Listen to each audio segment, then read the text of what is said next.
massage ba itong ginawa mo sa akin? Yan yung pagmumukha ko, nagiging munggoy na ko. Ikaw ha? What's up, Lods? For today's video. Aaron, Yes, mother? kunin mo nga yung ano doon, yung Epicacent. Sobrang sakit na nga ano ko, yung ulo ko kasi naano ko ng ulan kahapon. Doon sa may ano, doon nakalagay sa kusina siguro. Kunin mo doon at massage mo muna ako. Yes, mother. Kunin ko ang kasent ni mother. Dito pala. Mother, may plano ko sa'yo. Yung kaldero. Okay. Yun ang plano ko kay mother. Kaldero. Mag-massage na ako. Ready ka na, mother,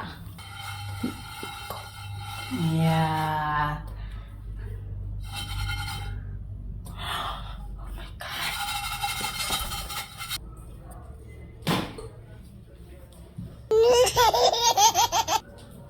Kunin ko ang tikanan. Para? Yes. Sige, dito sakit.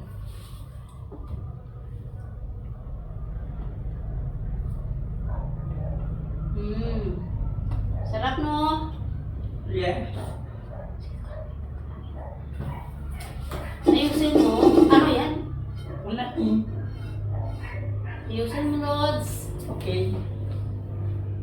Massage mo. Ayusin mo pa ganun.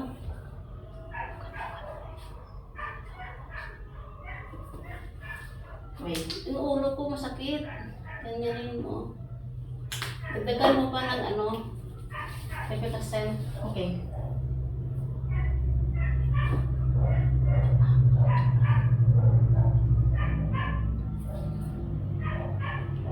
Ikaw kasi huwag ka rin mag ano sa ulan. Kasi tingnan mo sumakit yung ano ko, ulo ko. Okay, wait. Ayos na ba?